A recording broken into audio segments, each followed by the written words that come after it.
You're listening to Mastcast, an SM podcast where your hosts, Candice and Rachael, explore the complexities of living with a rare chronic disease through personal experience, patient guest stories, caregiver perspectives, insights from specialists, and updates from the research and advocacy communities, with the purpose of bringing knowledge, connection, and hope to those affected with mastocytosis and related conditions. Hey, y'all. Welcome back to Mastcast, an SM podcast. I am Candice, your co-host, here with... Hi, I'm Rachael. I'm your other co-host. Welcome back to another episode. This one is going to be essentially what our first episode was planned to be, an introduction to the podcast, what we hope to do, how we came together, and then our stories, a little bit of our stories. Yeah, I'm excited to share with folks and learn more about you too, actually. Yeah, this will be good. I'm really excited. So Rachael and I met virtually first, I think. You joined a support group. I know you probably don't remember this, but I do. I probably don't. My memory's awful. You joined a TMS support group, a virtual support group, because you were going to start your own. And so you just kind of wanted to see how it was run. And Pam has been doing it forever. And so you were kind of bopping in to see how things went and get some feedback and that sort of thing. And I remember you messaged me separately because we are of similar ages. And at least in the community kind of broadly, that's for SM specifically kind of rare to find folks middle-aged and younger. Yep. It tends to be older folks who are diagnosed because, I mean, for natural reasons, it's a slow-growing disease. It kind of doesn't pop up or really reach critical mass until later. Well, and also for a lot of folks, the diagnosis time takes I remember back when I was diagnosed a while ago, it was like 19 years. It's significantly shorter now, but it can be 7 is the average. Yeah, now. It's improved a lot. 19 years, good grief. I know. So yeah, I from basically the moment I was diagnosed, I really was like, okay, well, how do I get involved? Because advocacy is part of my education. It's part of what I've done professionally for a long time. And more recently, just before my diagnosis even, I remember having the conversation with my partner that while I like my job, it doesn't scratch that itch anymore. Like, I don't feel like I'm doing community work that matters to me. And then receiving the diagnosis was like, well, I guess I found my community work. And over the last couple of years, I have really leaned into advocacy. I've done speaking engagements. I've been really active online and on the support groups. And then podcasts started covering SM more and more. These like very professional podcasts that were usually about half an hour. And I really realized that for me, I was missing the long form conversation because that's the kind of podcast I love most. And I just found myself going, this is all really great information, and I'm so glad these other people are doing it. And it's doctors and it's like, professional organizations putting them on. But it was missing something. And I really felt like it was missing centering a patient story too. And just the conversations that bring out the reality of living with a chronic cancer, a chronic disease. So I started working on that, and I started putting together a format for a podcast, and I reached out to only a couple of people to see if they'd even be interested in letting me interview them. And I reached out to Rachael, and I think the very next text you sent me was, do you need a co-host? Sometimes you just have to shoot your shot. It kind of works out once in a while. It totally worked out. I laughed when I got it. And I was like, you know what? Yeah, I really do need a co-host. For so many reasons, I think the dynamic's just better when it's two people talking. I think that you'll bring a much different perspective than I do. And I just think it's really helpful. And I like talking to you. So now I have an excuse to talk to you more regularly about our unfortunate favorite topic. Yeah. Right. It's like I tell people it's the most fascinating disease that they've never heard of, and that I would love. I find it fascinating. I just wish it wasn't personally applicable. You know? So yeah, right. Like you could just learn about it from the sidelines to be like, wow, bodies are weird, instead of my body's trying to kill me. That would be lovely. Is that an option? Can I check a box somewhere? Hey, CRISPR is really moving through rare diseases, so who knows? Maybe Fingers Maybe crossed. one day. One day. Someone actually just posted something on I don't know if it was a Facebook group or subreddit or whatever, about CRISPR being used for other genetic conditions. And of course, there's still a lot to be explored there, but I got to look more into that. It's an exciting possibility. I feel like I had the same perspective on that I did about like the first like iPhone I got, which was like, let everybody else work out the bugs first, and then I'll buy one. Same. So yes. we'll see what happens, and then I'll opt in. For sure. Let somebody else figure that out before me. No, I feel that. Once they've patched all the issues, then I'll consider it, Yep. Well, so before we get into talking about us, because I do want this episode to be focused on our stories and our challenges, and we've come up with some questions for each other, which I think is, well, it's the same set of questions, but for us to answer, because I think that'll keep us on track, because I know that I know that most folks who have complicated medical journeys can tend to ramble. So thank you for putting together some great streamlined questions.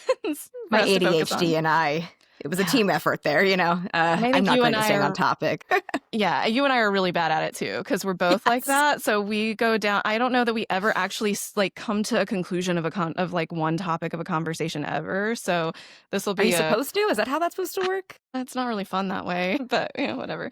So just before we get into that, I did want to say that the hopes that I have, and I think that you have, that you share, is that this podcast will be like informative as far as the disease specifically, research around the disease, but also living with it, and also learning how to advocate for yourself, for others in the community, with your doctors, all of that sort of thing. So we have a multi-pronged approach, or several areas of interest that we want to focus on, and episodes will rotate through that.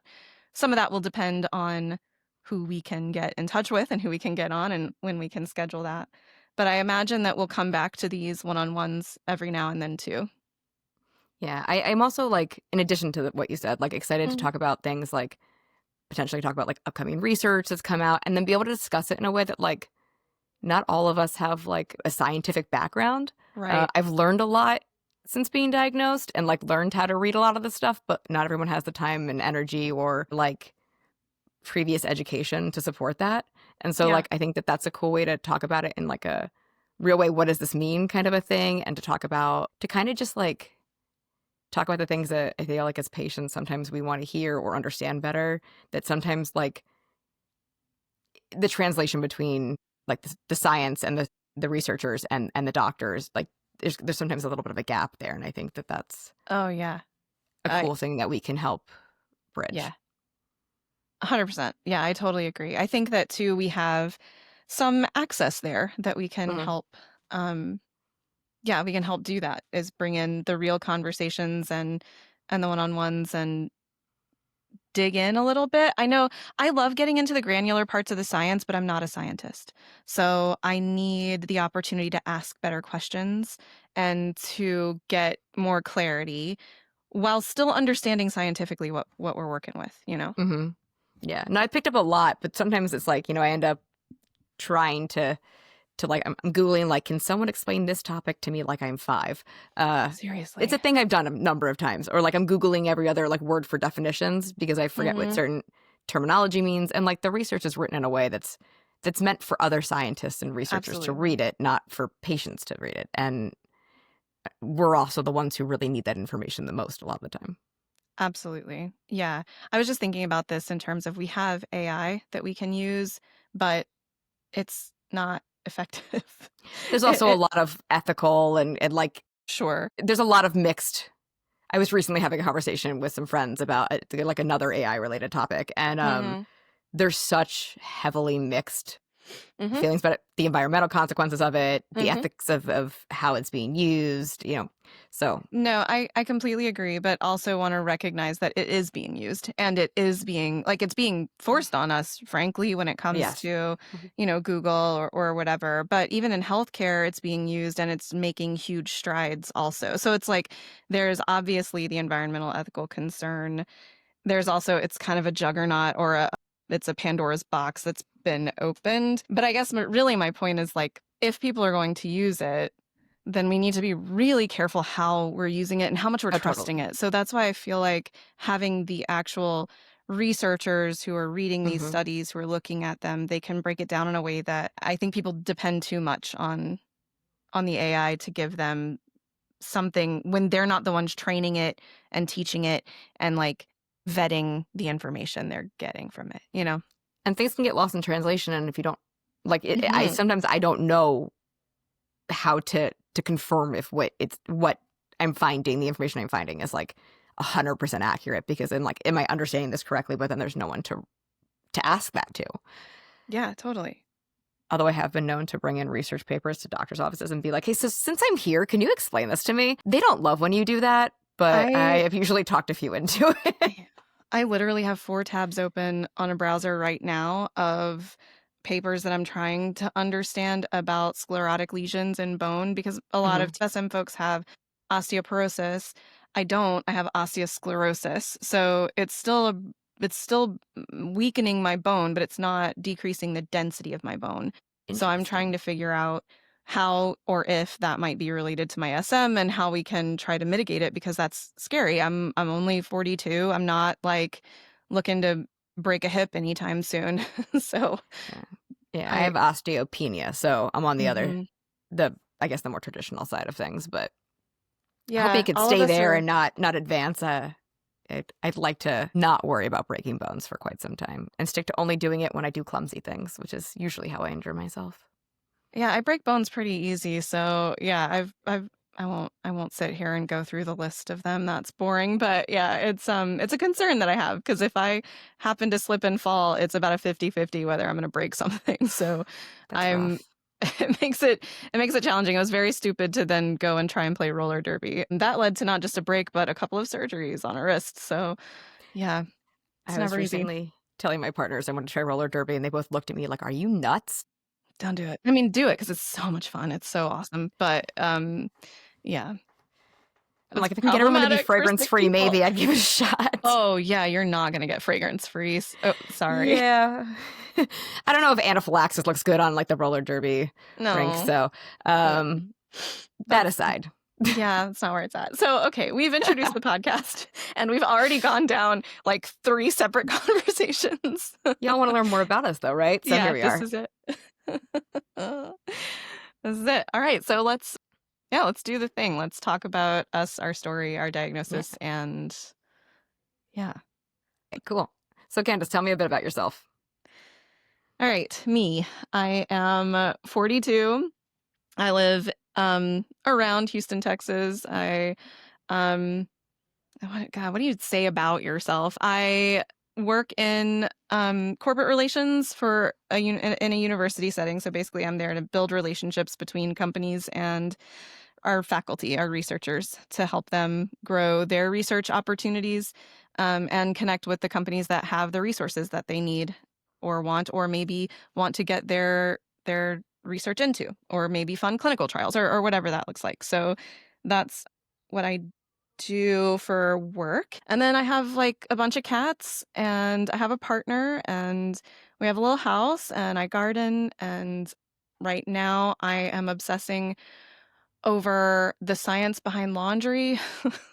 So that and that changes regularly. My hyper focus is, depends on it just it rotates. So I also do fiber arts, and this time of year I'm always into my knitting and crocheting, and I'm about to teach myself how to Tunisian crochet. Okay, then can you Um teach me? Because I actually haven't learned that yet, but I do knit and crochet. oh yeah, yeah, Yeah. totally. I'm excited to learn it. It all It's came beautiful. Yeah, Yeah. right? It all came down to a blanket I wanted to knit, but everything I was reading about the blanket was that it just wasn't cozy. Like, it looks really pretty, but it's just not like a nice blanket. I'm just like, well, then what's the point? That's a waste of my time and energy. So then I And found another yarn. one. Yeah, oh yeah. It's not cheap. No, it's really not. Um, so then I found another pattern that looked not the same, but still had the vibe I was going for, and it was Tunisian crochet. So I was like, well, I guess this is my new thing. So that's me. What else about me? That's enough, right? Yeah, that works. Yeah. I So don't ever know how to answer that question. I Does know, I anybody? get it. I'm the same. So, what is your diagnosis? Tell me about that. I am diagnosed with indolent systemic mastocytosis. That is my diagnosis. Previously, it was IBS and arthritis and whatever. I could enumerate, I'm sure, a dozen more things that people told me I probably had. GERD. You probably still do have GERD. Yeah, You know, yeah, I do. Absolutely. I'm on a protocol right now all the trying cool to kids do, get it under control. myself included. Well, why don't you tell me about you? Introduce yourself Yeah. and kind of about you. All right. So I'm 37. I live in the Philly area. I have 2 dogs. I um, I also have 2 partners. I'm polyamorous. I am Mm-hmm. also queer. And I don't have like a formal day job at the moment. I have been on disability for a few years. I had a really bad flare up back in like 2017 that led me to apply for disability because I just wasn't really functional at that time, and things have improved a bit since then. But so I do a bunch of different things and kind of cobble them together as work. So I run community events in the area, in the Philly area, specifically queer community events. I also do some patient advocacy work, partially similarly the part of how we met. Mm-hmm. And then I do a lot. What else do I do? I'm also an artist. My background's in graphic design. That's what I did full time for many years.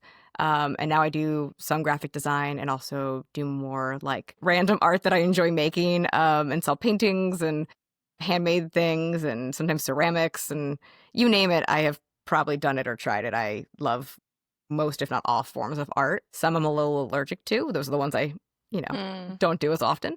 Um, sometimes. I know, right? It's like, I'm always bummed when that happens. When I've just become sensitive to some, I'm like, wait, but I really liked oil paints. What happened? No, but that was Um, fun. I know. Linoleum block printing was great until it wasn't. For me, it was brewing beer, and I had a podcast about beer, and then I became anaphylactic to beers. I can relate. Yeah, that's Yeah, brutal.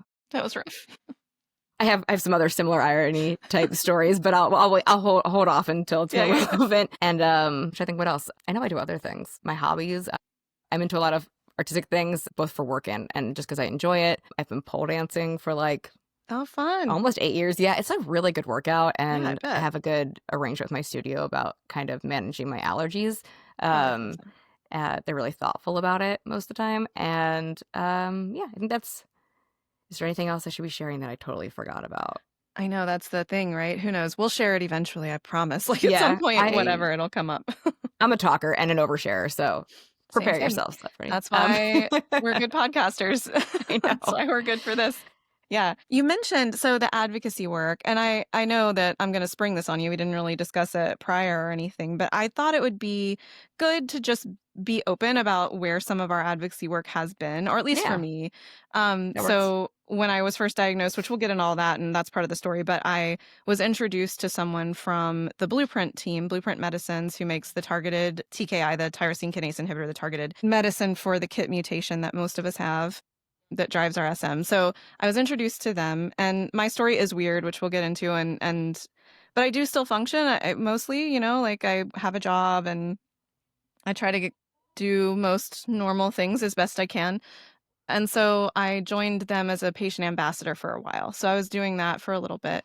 And really, I started to realize that that was pretty limiting for me. And I was looking to do more. And I wanted to step away from sort of the ties that bind when it comes to working with a pharmaceutical company, because there's a lot of things that they have to do legally and to Mhm. protect their consumer, to protect them, all of that. And it was starting to feel a little too confining for what I wanted to do. So I stepped away from that. And now I'm doing this and I'm, doing any other thing I can. But I just wanted to be clear that I have been and likely will at some future time worked with Blueprint. I've been paid by them to talk to other patients and all that. It's been a great partnership for me. I've really appreciated everything that they've done. I've never felt like I've had to say anything that isn't true or, like I've always just been able to be me. They've empowered me to really share my story and be out there, and they've opened a lot of doors for me. But I did want to disclose, I guess, that in past times and likely future times I've worked with them.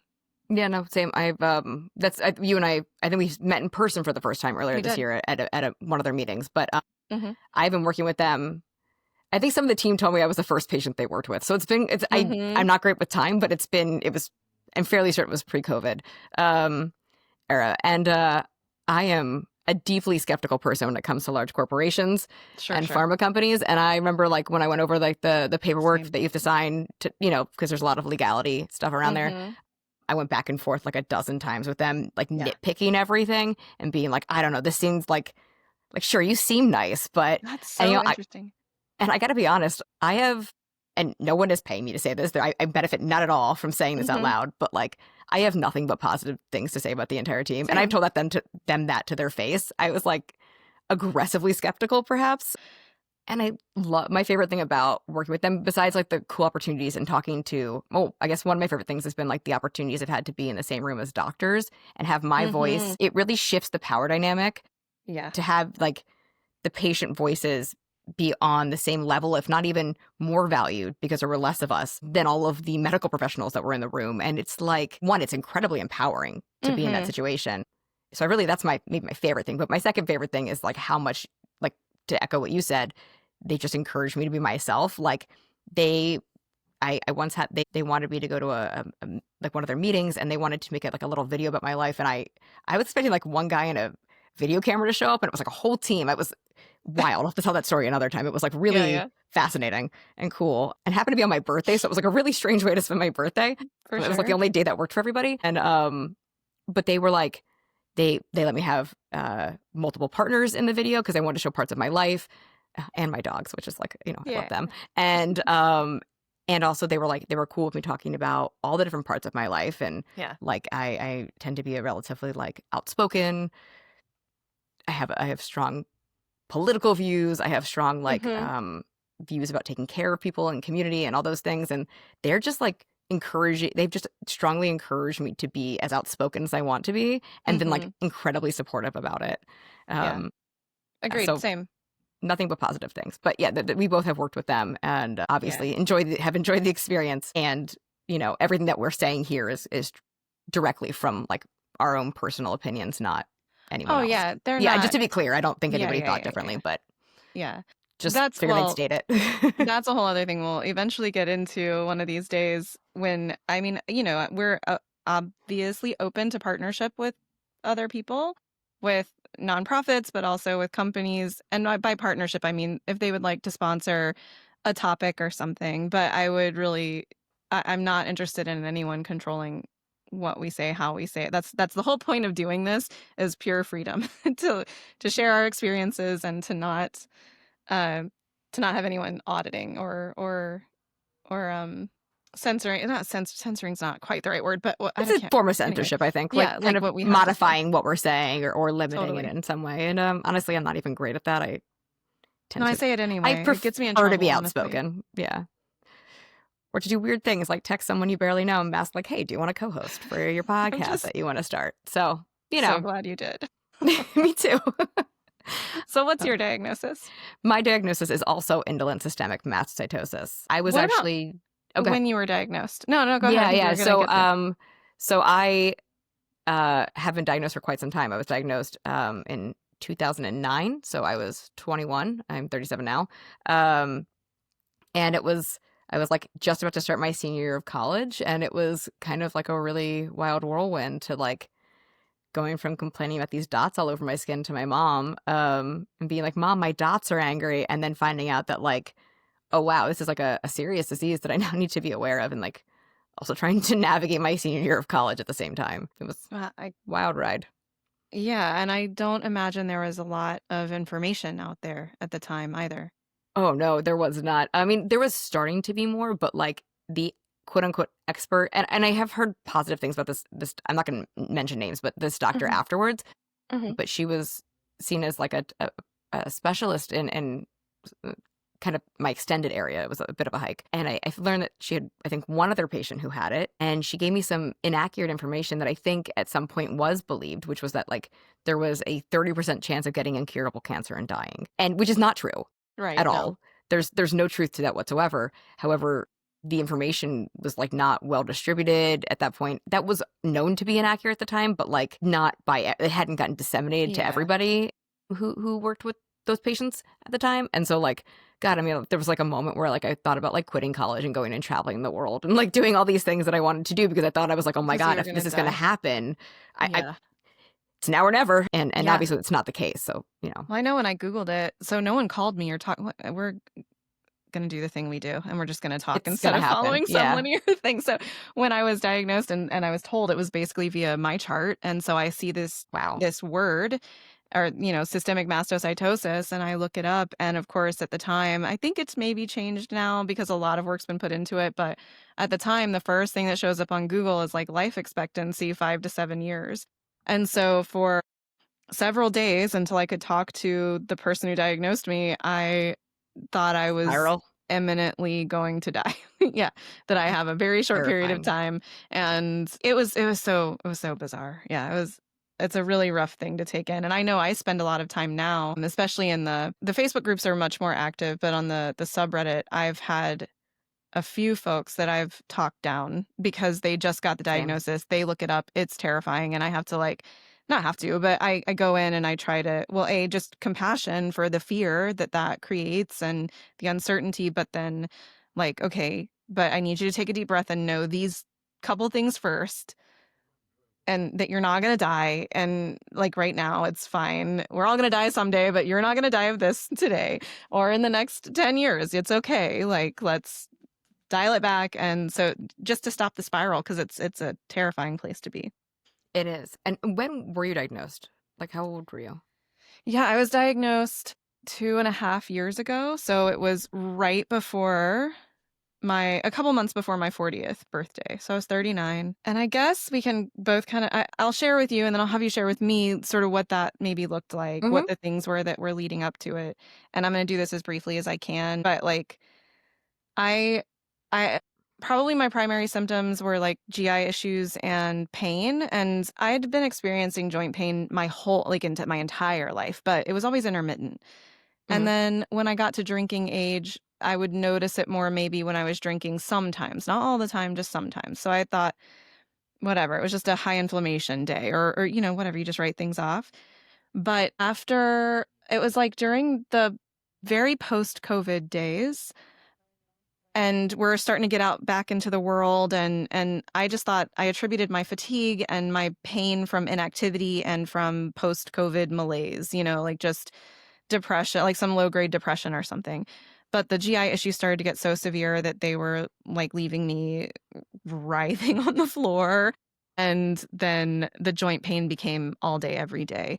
And so I started to bring up these issues to my doctor. And the fatigue, my God, it was so extreme. I was barely Mm. functioning and I had to do my job still, but I couldn't work a day, which my job is not strenuous, but I couldn't work all day, come home and then go do things in the evening. I'd be out. That was it. I was done. Um, yeah, so that's when I started trying to figure things out. And process to diagnosis is longer than that. Um, but she was testing me for lupus, and she made a GI referral for me, and she was testing me for rheumatoid arthritis and for all these other things that sort of cause some of these problems. And all credit to my GP. Never once did she question my symptoms. Did she write them off? Not for a second. She fully was just all right, this is what you're telling me is going on. Here's all the tests we're going to run. We're going to start figuring this out. And really went full bore. She was not the one who diagnosed me because so that happened. And I would say from that point to when I was actually diagnosed was probably it was less than a year. And I didn't have any skin symptoms. So I know a lot of folks they'll catch it from the spots. And I know you'll talk about that, but I didn't Mm-hmm. have any of that. Although I did get angry hives when working out or getting too hot or something like that. But yeah, in the middle of all of this, my aunt had end stages of kidney failure and needed a kidney transplant to live. And we were working through all that. And my sister was going to donate and it just didn't work out. So that's when I said, okay, fine. Yes, I'll do it. And I knew I was having some health issues, but I was like, whatever, they'll get resolved. I'll be fine. People who are super old donate kidneys and live, and it's okay. So I'll be okay. So I start going through the living kidney donor program, and they do a ton of testing, obviously on your kidneys, very intensive testing of your kidneys. And then they do a CT scan of all your organs. And I had an enlarged spleen and severe osteosclerosis of my hips, which is a hardening of the bone in my hips that is not at all normal for someone of my age and is more indicative of someone in advanced kidney failure who's been living with it for a long time. So, but my kidneys were in perfect functioning order. They had tested them thoroughly. So, yeah, it led to a bone marrow biopsy, and the nephrologist who is heading the donor program is the one who sent me my diagnosis via my chart. Wow. I So didn't know that's that's how you got diagnosed. no, I thought everybody I knew that. no, I think I missed that somehow. Oh, That's yeah. wild. Yeah, who knows how long it would have taken otherwise, because I just didn't have the I feel other like the moral of the indicators, story is like you should be very generous, and then you'll Uh, get answers. I don't know. I mean, I mean, karma. ultimately, I Sure, there's wasn't some able karma at to. play there. I mean, well, yeah. And for Yeah. those who don't know, people who have mastocytosis, it is advised that you do not donate blood or organs due to them not knowing yet whether that could like pass Hmm. along mastocytosis. Right. Yeah. So So, yeah, I was no longer a donor and I can't give blood anymore. But I'm just like, yeah, but I was giving blood for years before. Um, yeah, what can you do? I don't know. Yeah, bodies. so that was when, that's how old I was. That was kind of how it came about. And, like there was, like I said, there was preamble. I was clearly not well. I wasn't doing well, but I wasn't in anaphylaxis ever. I just had chronic allergies and stuff like that. But it was really the pain and the GI symptoms that really led me there. But I want you to share your journey too, Yeah. because I do think that it's an often overlooked, it's getting better, but those skin spots can show up and tell you so much really early and people just don't know. So yeah, could you? Yeah, no, so I got lucky in a way that I had so the skin spots are called either urticaria pigmentosa or so, and some people also like refer to it as cutaneous mastocytosis. Um what they are, or at least on my skin, they look I think different on different skin tones a little bit. Is for me, I'm very pale, so they look like kind of blurry freckles. I have freckles; these were slightly larger, and the edges to me seemed blurry. They have since faded from my meds. I like try to show them off as when I explain this to people, and I'm like, well, crap, they're not even there anymore. And then I pull up old photos, and then when what I now know is happening is the mast cells are releasing all the chemicals that they store. But what I used to refer to it as is like I was like, my dots are angry. Yeah. And so they turn into like almost mosquito bite looking things when they were set off. And that would happen from things like if I was stressed, if I scratched my face or my arm. They tend to be, I had them primarily on my thighs, my upper arms, my chest, and then they started on my face. There were like a few other sporadic ones on my stomach and like here and there, like a couple of my hands, but like not, they still exist. They like when I, it doesn't happen as often as it used to with all the meds I'm on, but when they still get angry, Hmm. they still pop up in the same spots. They're just not visible in their neutral state or whatever. Right. And so I remember complaining to my mom about them. They'd show up when I took a hot shower. I went to school in Manhattan. I'm sorry, in Brooklyn, and the like the radiators, the heat would go so intense in some of our Mm. classrooms that would set it off. And so I called my mom and because I was getting embarrassed that they were like on my face and stuff because people would ask me what was wrong with me. Like, oh, is everything okay? You've got like dots all over your face. And I was like, oh. Um, and so I went to see a dermatologist actually about 3 years, 2 or 3 years before I got diagnosed. And I tried to explain to him, I was like 19, and I tried to explain to him that I thought he was biopsying a freckle. And like a lot of male doctors, he disregarded what I said and biopsied what he wanted. And it was, in fact, like not a mast cell. Um, and so I kind of just went on with my life. The dots got worse. I started having other symptoms. I used to joke that I was allergic to school. And in hindsight, there is actually likely truth to that. I was Mm. probably reacting to things in the building. The heat was really bothering me. Some of my other sensitivities didn't show up for a few more years, but I think that there were probably parts of it that bothered me and just Hmm. not in the way that they like kind of landed later. And Hindsight, so, man. yeah, right. I'm like, it's fascinating to like go back and I can put all these puzzle pieces together that I didn't Yeah. see at the time. Like I knew something was up, but like they were also wildly bizarre and unrelated. There was a period of time in college where my ears would pop on and off, like sometimes a couple of times a minute or like several times a minute. And it made it really hard for me to hear what people were saying. And also incredibly distracting, like the sensation you get when you get off a plane, they'd pop. Hmm. And I've never really fully proved that that was part of my mastocytosis, but the medication that I take has stopped it. So Fascinating. Yeah, Likely yeah, it yeah. was. And I always believed it was. There's That's some like things another rabbit hole. I could I know totally there's some tangent us. things that like science just takes time for it to catch up to like I think Yeah. sometimes what we know as patients or what we suspect as patients. Um, Well, I one thing always that I've love when they shared. prove me right though. Oh, yeah, big time. I've shared in a couple of places, and I've heard other people have experienced something similar. So when I started the TKI, like it took a while, but I feel like somewhere around the 6-month mark, I realized I don't have this literal, constant, never-ending, unyielding, underlying anxiety anymore. So I'm not always on the razor's edge of a panic attack anymore. It's like if something happens that is upsetting or stressful or whatever, I'm not tipping into freak out. I felt my body was just like in a much more stable place, and it, I had been reading a lot about the physiological nature of mast cell degranulation, which you're talking about when they release all those chemicals, right? Degranulation. Mhm. And one and in a few studies it says like anxiety is part of that. And I was really starting to realize that as all of my other symptoms were sort of lessening, they've never all of them haven't fully gone away, but as they were lessening, I wasn't feeling that anymore. And I did all my life, I felt like this is not normal. Like I know people have anxiety disorders and all of that, but it's like I don't know how to explain it. It just never felt like sometimes it felt like yes, I was anxious because I was anxious. And sure, maybe I do have an anxiety disorder, but I really feel like so much of it was mast cell reactions. We could do several episodes on this topic. I have many, I many know. thoughts. I know. So we don't have to go.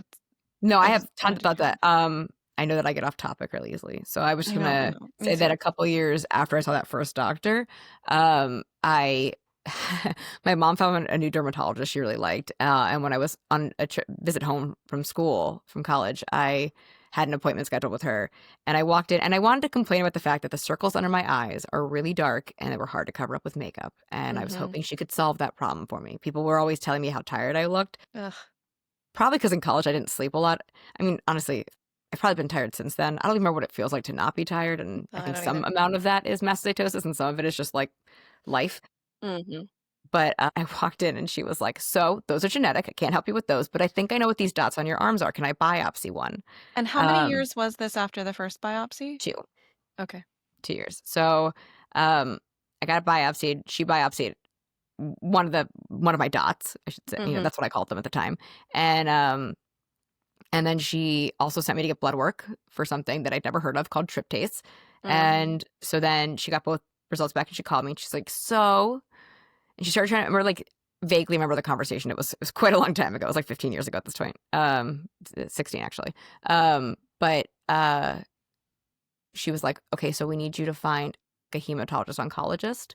Um, and you're going to need a bone marrow biopsy because it had come back positive. There were clusters. So it turned out these dots were actually clusters of mast cells under the surface of my skin that, like, in a little pile, changed the pigment a little bit. Mhm. And then my tryptase came back, which is a thing I hadn't heard of previously before that point. It was like 42 or Mhm. something like that. And, normal is much lower than that. Um, I think like yeah, 8 is where they generally yeah, want it it's to be, like right? I think the I'd have to 8 to 12 or don't quote something. us on this, but I think it like the measurement's usually 11 or 12, but typically like I think people who don't have some kind of mast cell issue are under, like, I think I heard in a conference recently that was like under 8. Yeah, that's what I feel like Don't quote me on that. I think I heard that recently too. So yeah. Okay, cool. So luckily, and I guess luckily, my family has this blood clotting disorder that runs in the family. Luckily. So I have von Willebrand's disease. I'm pretty asymptomatic. My sister has had some issues with it that were way more prominent. And then I know, like, my grandmother had it. I feel like my sister has that. I swear that's what she has as a diagnosis as well.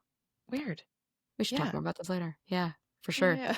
'Cause it's not that common. I mean, I know a few No. people who've had it, but actually, I say that. I just don't know a lot of people with it. I actually don't know how common it is. I just assume if I don't know people who have it, it must be uncommon. Sure. It's probably not a scientifically accurate thing to say. But so I already had a hematologist at Mhm. Children's Hospital of Philadelphia, and so I was able to get in.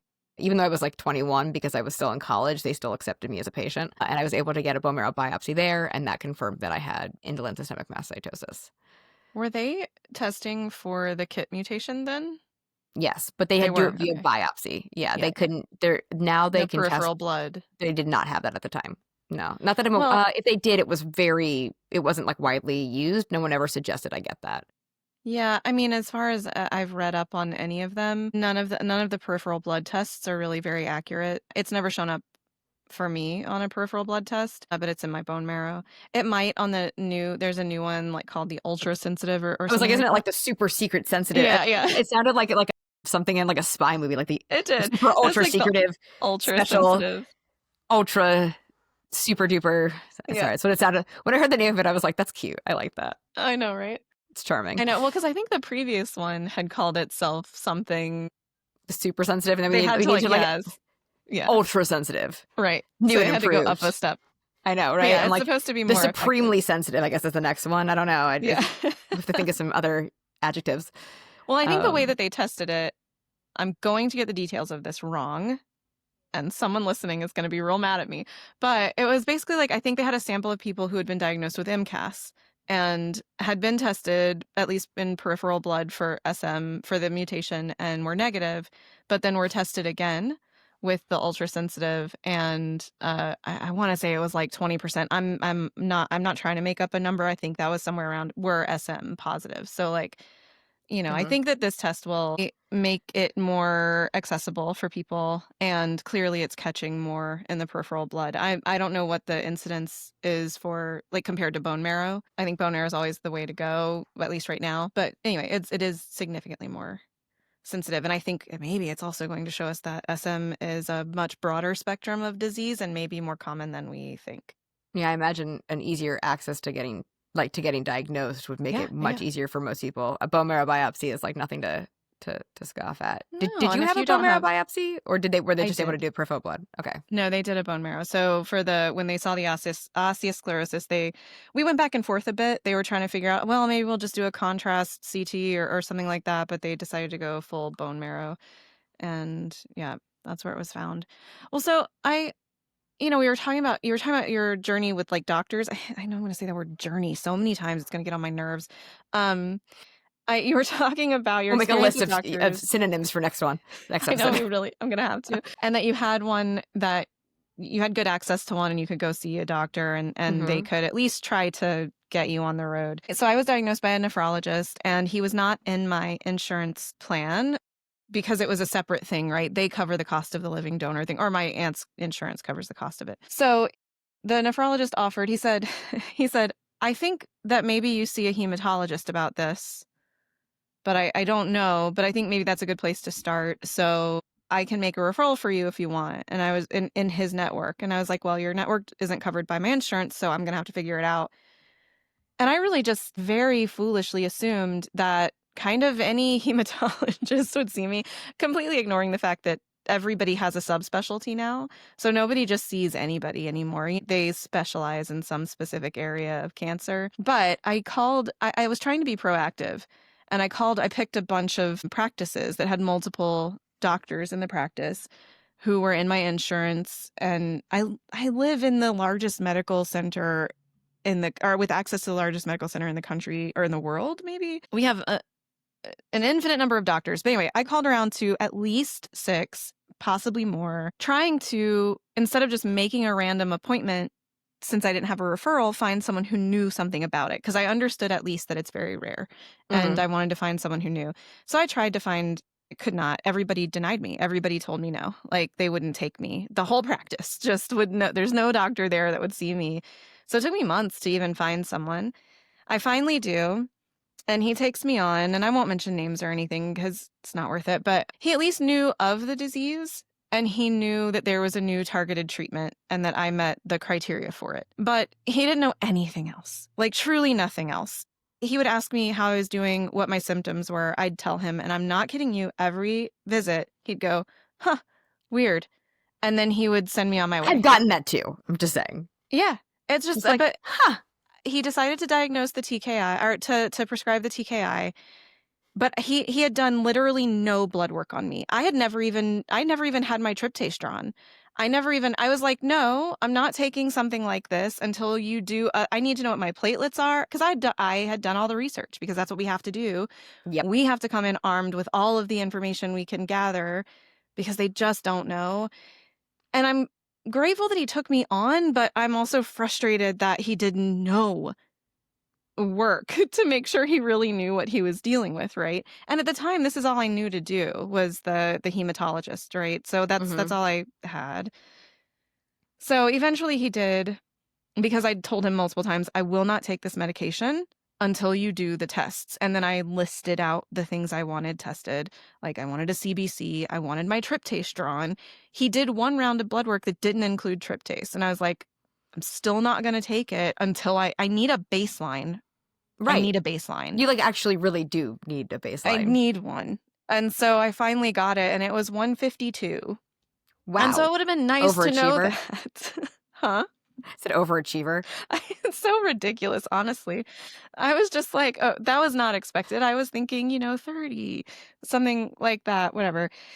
But I needed to know that so that if I'm going to go on this medication, I have at least one marker other than just how I feel about whether or not it's working. And that's the Yeah. only one that I knew of, other than another bone marrow that maybe measures the percentage of KIT mutation and compares. But I don't want to ever do another bone marrow biopsy if I can help it. I'm sure I'll have to at some point, but I recommend everyone goes to a children's hospital. I was put under for it, and I think it should be standard of care, but we could pick a whole episode of that one. I tried. MD Anderson is where I go now. Thankfully, I have access, and I have a specialist there who's a researcher about SM. Like, that's what he does. It's awesome.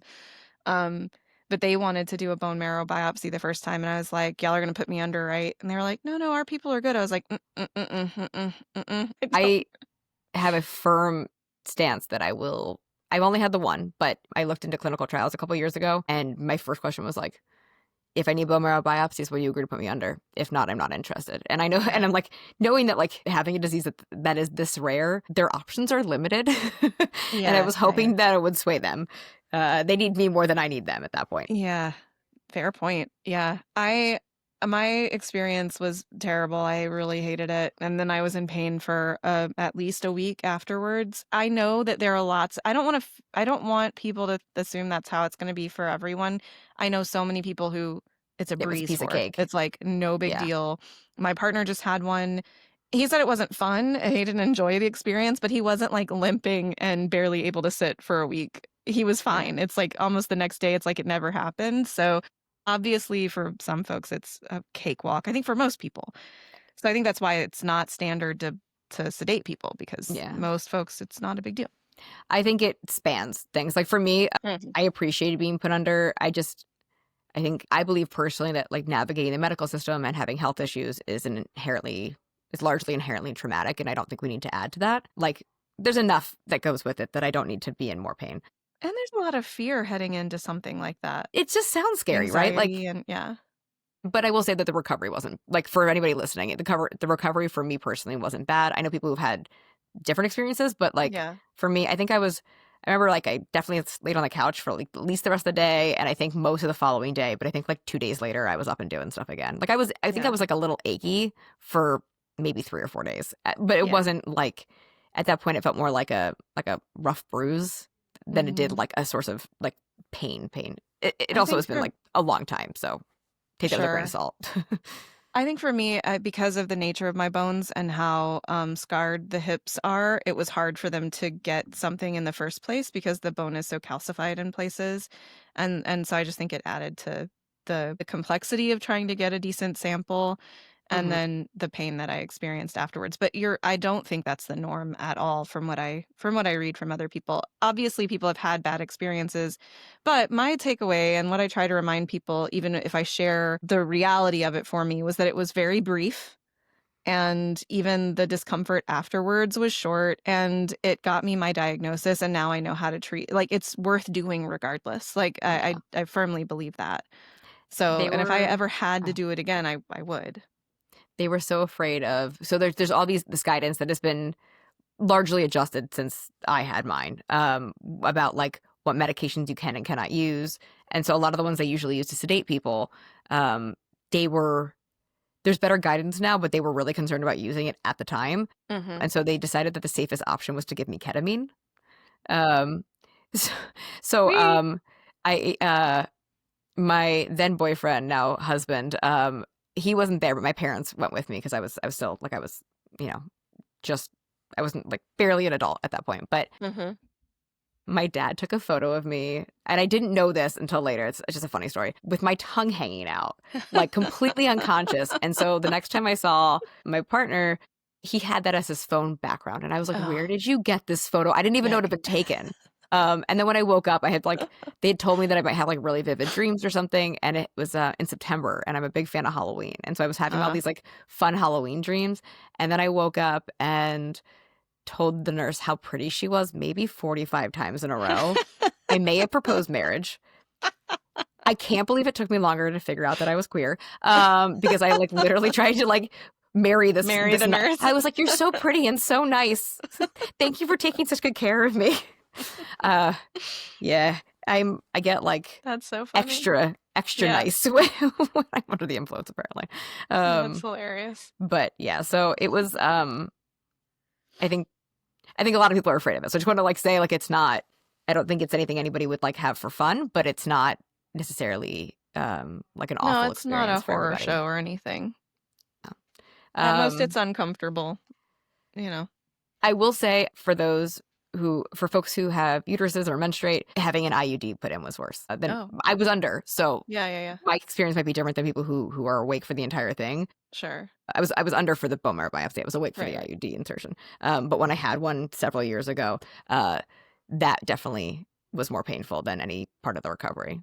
Like a lot of people have had that experience, so I figured that's a rough comparison. Yeah. I think that's fair. Yeah.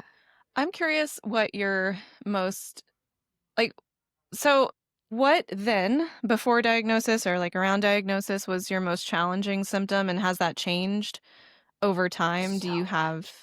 Yeah. So I'm really curious what that process was and what it started out as and what it is now.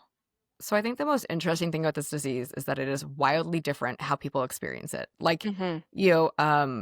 I've met people whose symptoms or even the things that trigger those symptoms and set them off, we have the same disease and we don't have anything. There's not like a single parallel Mm-hmm. between the two of us. And for other people, it's partial, like whatever. So for me, I and I think it's important to put that out. I see a lot of people posting on Facebook groups and stuff that talk about like, if this person can't eat this food, what am I able to eat? And I'm like, Yeah. what they're able to eat likely Is doesn't not. have it. Sure, there is a possibility you may also be sensitive to the same things, but the odds of it are really not any higher than if you hadn't read that. You'll hear like it- heterogeneous. It's a heterogeneous disease, Yes. and that's very true. It's completely individualized. Yeah, yeah, and that just means that like everybody experiences it very differently. So Mhm. far, like so much as like the thing that triggers my symptoms the most is fragrances, and I know plenty of people with mastocytosis who don't even have sensitivities to fragrances. They have food sensitivities or sensitivities to other things in the world that I'm not sensitive to. So it's wildly different. But anyway, all that to say, my symptoms have not really been very consistent over time. Mhm. There was a long period of time in my 20s where I was like accruing new things that were issues. And the old ones weren't quite going away, but it kind of like would shift focus every once in a while. The symptoms I had when I first got diagnosed were like largely I grew up with really bad stomach like issues. I learned that I was like lactose intolerant at like 8, and I couldn't figure out where like there were so many times I was sure I hadn't had dairy that I Mhm. still felt really sick to my stomach. This is one of those puzzle pieces that you put together later. I Mhm. flushed really badly frequently, Mhm. like to the point where like sometimes it made like Same. funny shapes on my face. Mhm. I would Same. try to make a joke out of it. Like I'd be like, oh, it looks like an upside down mustache this time. Or like, but there were times it looked like someone had hit me in the face, and people at work would be like, hey, are you okay? Is everything all right? Or like I get it on my upper arms where like there was one time I remember it was like a circle on my shoulder, almost like a direct, like it looked like someone's fist had hit it or something. And I had to Yeah. explain to like every person who walked by, actually, everything is fine. I am safe. I mean, technically I have cancer, but everything is fine. And so it's, but anyway, so flushing was like a very frequent daily thing, multiple times a day, and it was so uncomfortable. Like my skin would Mhm. hurt from it. Mhm. So there's that GI issues, really bad heartburn started in my I think like late Oh teens, yeah. and it's still something I struggle with a lot. I've taken quite a few Pepcid today, Mhm. just trying to manage it. And that and like my dots being really kind of angry easily, and degranulating were probably the top ones. Um, I I also had, and I don't know that this is specifically related. It might, there's certain things that you just like don't know if it's associated or not. Mhm. Insomnia is another one that I've had my whole life. So there's that. I know And people then experience waking up at like, 3 a.m. with that what they call a histamine dump, whatever that is, where like you're hot, you're flushing. It's like basically hot flashes, except you're not in perimenopause or menopause. see, and that's funny because like I haven't quite had. There've been times I've had like where I wake up at 3 in the morning coughing or like having other Mhm. symptoms. There have been Yeah. some of my worst allergic reactions have been in the middle of the night. Like I'll wake up from a dead sleep and my stomach is a mess. I'm like sick for hours. Yeah. There's the times I am pretty certain I should have used an EpiPen and I was scared to. We can Yeah. talk about that another time. Yeah, we're Um, definitely going to talk about anaphylaxis and all. yeah, Yeah, for sure. yeah, I'd love to have someone on here because like some of the stuff I Mhm. read, I'm like, I would love a little more clarity, and I imagine if I Yes. want more clarity, somebody else does too. Um, Absolutely. and so all that, so that, and then over time, my sensitivities started growing. I did not in college have any sensitivities to fragrances. Ironically, my sensitivities became a thing when I was working for a Fortune 500 cosmetics company as as a designer in their corporate offices. They Mm. sold perfume, and my meetings were like I was designing like shelving systems for big like cosmetic stores like Sephora. So my meetings would be in these stores. I cannot go in those buildings Oh, anymore. nightmare. Yeah. I could not breathe, and it led to. I mean, I was there for several years as an employee, but I eventually led to me like needing to look for a new job because I couldn't. I was having so much trouble like functioning at work, and so my symptoms shifting definitely changed what my. I'm sorry, my trigger shifting definitely changed what my symptoms looked like, but they kind of I started having more like I say like I'm like glitching sometimes. Like I get like random bone or joint or Oh, yeah. nerve pain Yeah, yeah. sometimes. They come and that comes and goes. Well, that's funny because I just texted you the other day, like, why do I have traveling pain in my body? Like, it would be like sharp pains in my hip, and then it would be in my ankle, and then it would be in my shoulder, and it would just like a little imp playing on my nervous system, you know?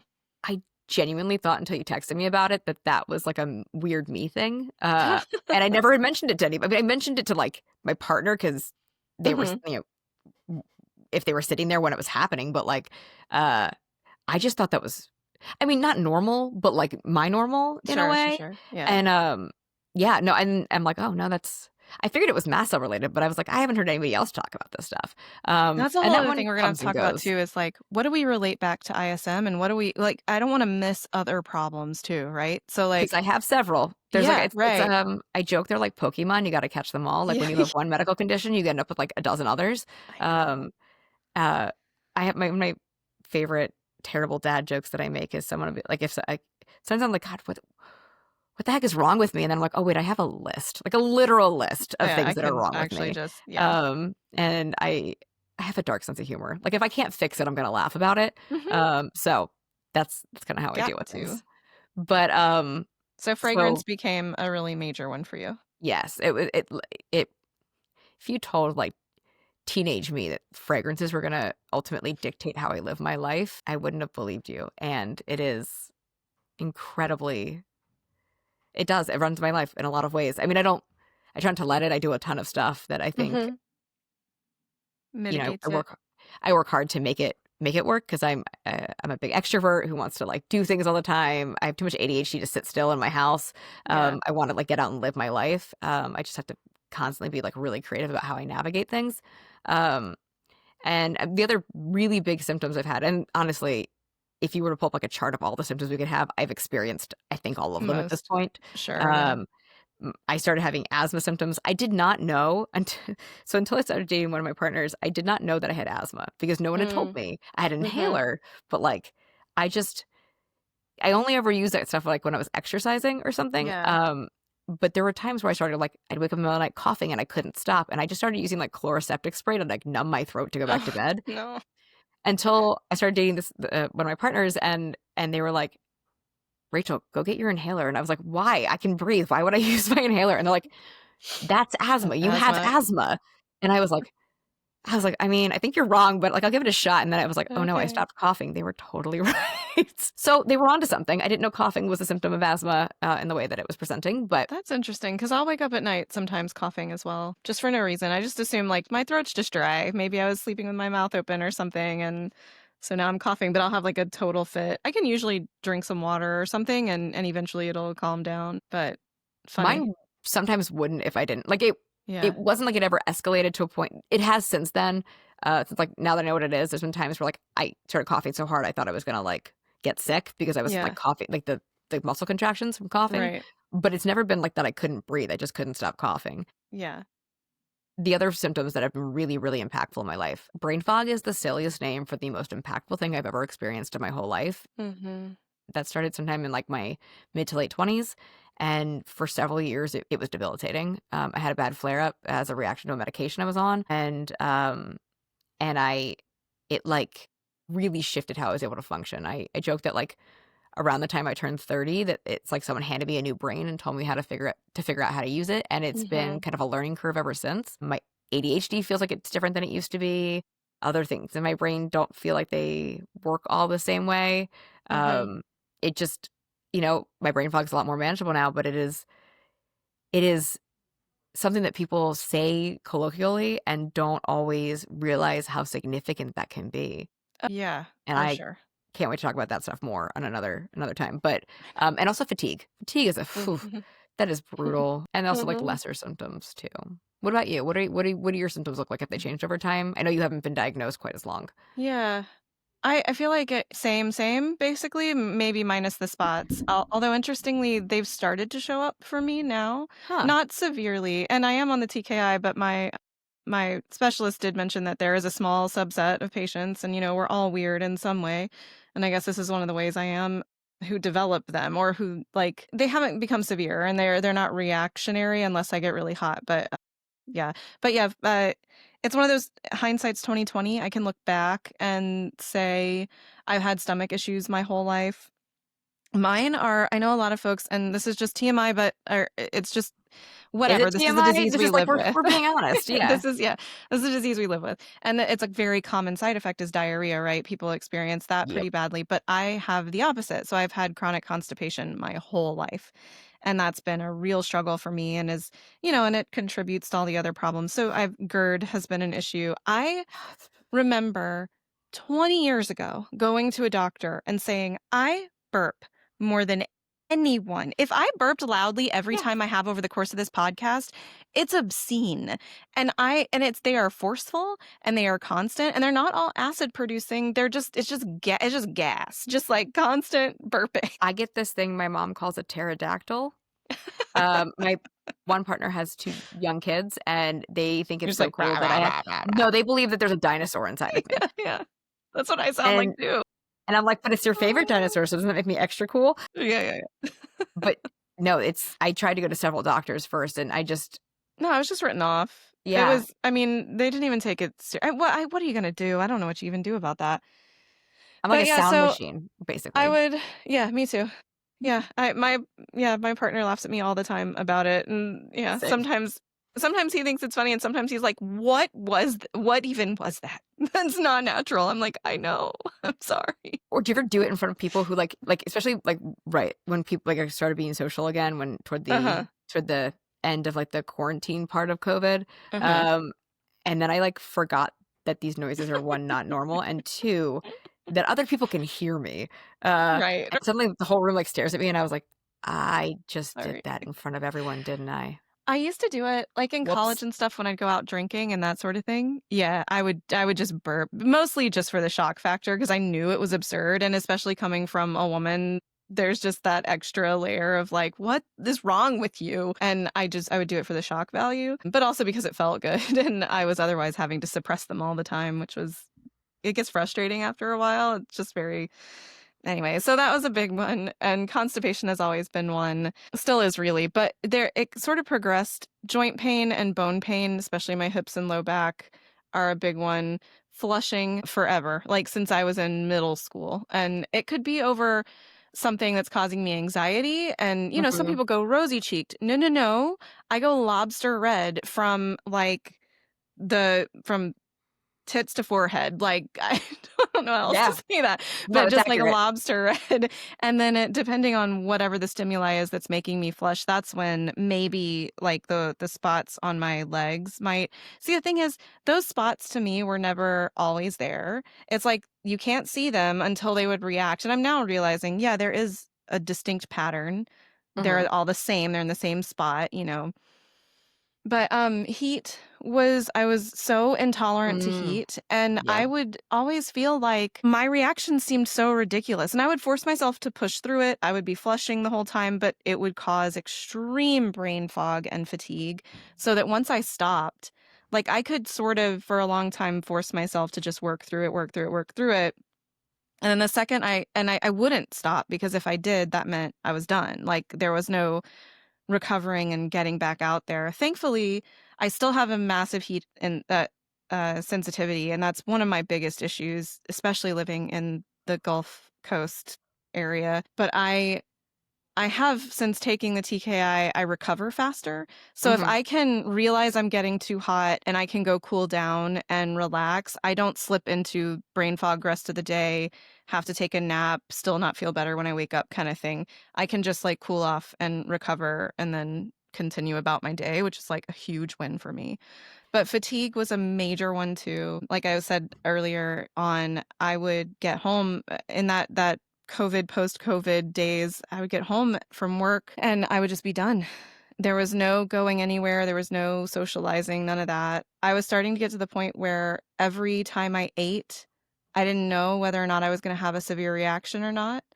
That was repetitive. I didn't know whether or not I was going to have a severe reaction. And I would go out to dinner and I remember especially kind of really coming up to it before I got the diagnosis, going out to dinner with some friends and having an attack in the middle of dinner and just having to leave, like just get up and go. Sorry, I have to leave. And those attacks were pain, like debilitating pain, and then they would just sort of take me out for a couple days. I mean, I've since realized that at least some of that was gallbladder related, not all of it because removing my gallbladder did not remove the problem Yeah. entirely. There were also different types of stomach problems that I would experience. And I would say again, since the medication or since all of the medications, because God knows I'm on like a bunch and supplements and things, I finally am at a place where I don't I don't eat gluten anymore for the most part. I stay extremely low gluten and that helps a ton with the bloating because that was another one. Bloating. Oh my God. Oh, I still get that Constant sometimes. bloating. It just never It's went been better. away. Do you have gastroparesis too? I haven't been diagnosed, but I got I diagnosed have like slow a year ago. motility.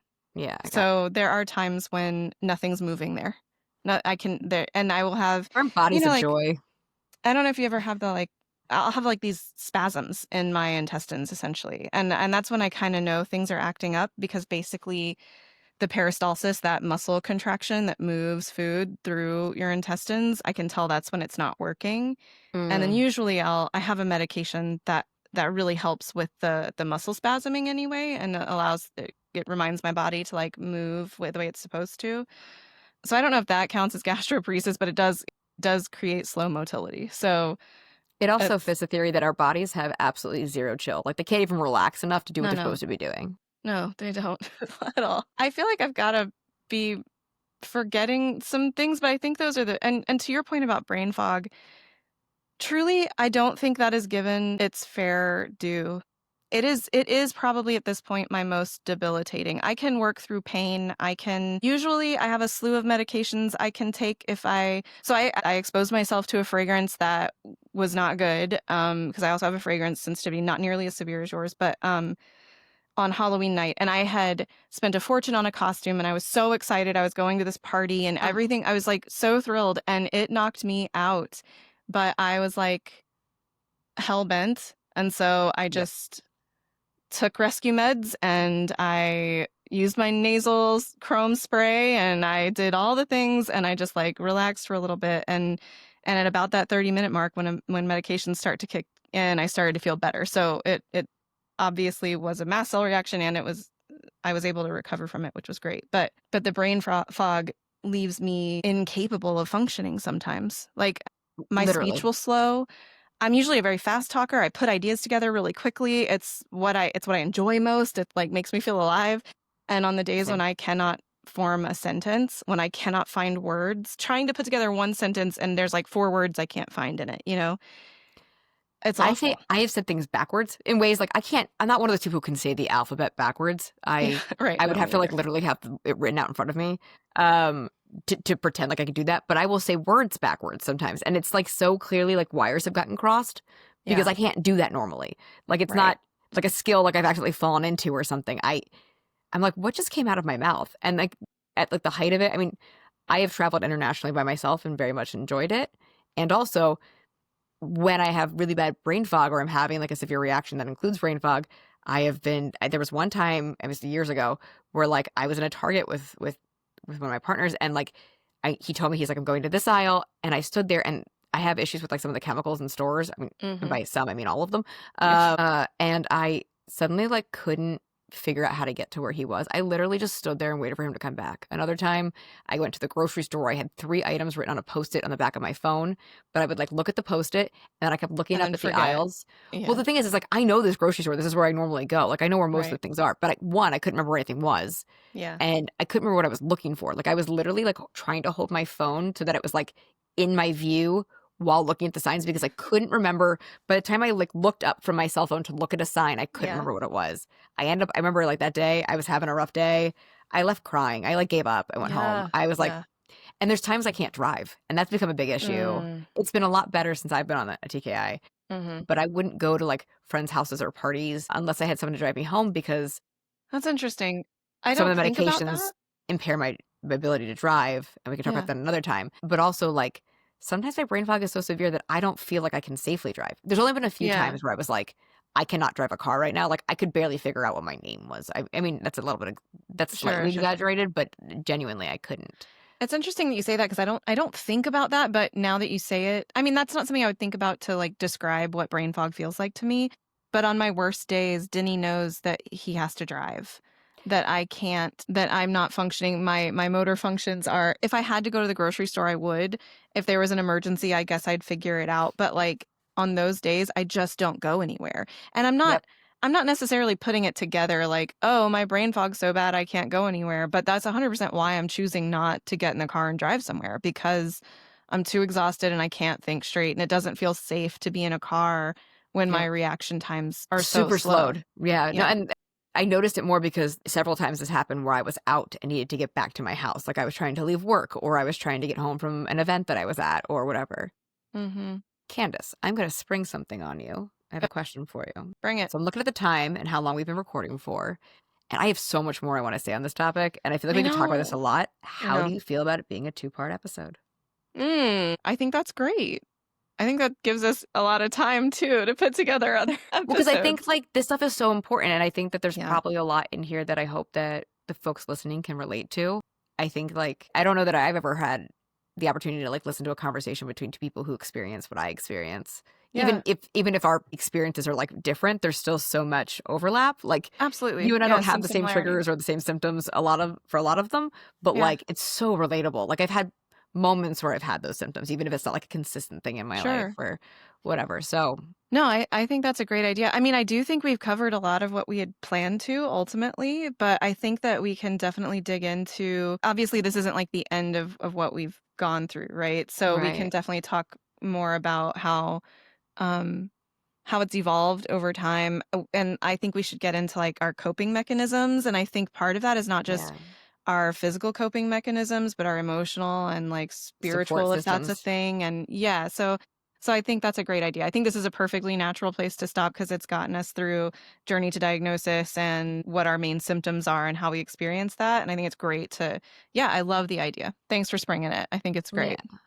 I You want me to bring something else? I got another idea. Do it. All right. Love So it. so I was thinking, I don't know, are we open to questions from folks? You know, if somebody has questions Absolutely. about like something we've shared today and they want I'm not sure when we would record the second part, so it may be after this it Yeah. might be before this airs, but we could always do a follow-up one to answer some questions if folks have questions about, our experiences I think navigating that's this a stuff. great idea. And I know that you and I have talked about this already, other ways that we can engage with people as we build an audience and start to grow like the number of stories that we're able to tell and everything. So I really want to, I want to let people know we do have a Patreon. I'm not interested in that. Y'all don't have to pay for content. That's not the point. Like, we're doing this because this is what we want to do. But we do have a Patreon. You can find us there at Mastcast. And you can join. We'll probably put free content up there. We're still figuring that out, but that's definitely a great place for future Q&As, AMAs, live streams with people and that sort of stuff. And these are ideas that we're bouncing around. So if anybody wants to and feels so inclined, please go to Patreon, join us. You can just follow us for now, but I think there's like a $5 tier there if you're interested. But yeah, I think that's a great idea. I would love to hear what people are most curious about and answer questions. Yeah. So we invite you to send us questions. You can send it through Instagram, Facebook, the email. You can contact us on our website. You can also find us on places other than Spotify now. We're on Apple, and then a lot of other streamers pull from Apple podcasts. So you can find us almost anywhere. And we are everywhere now. That's what I got from that. We are everywhere. And thanks. I hope that this is helpful for people. I hope they find it informative and relatable and validating and all of those things. And Rachel, thank you for doing this with me and for being willing to share your experiences. I think it's so important. Thanks for letting me crash your idea. I'm excited to be here with you and talk about it. And I look forward to chatting about this more. All right. Till next time. Thanks for listening, everybody. Appreciate you. All right. Bye-bye.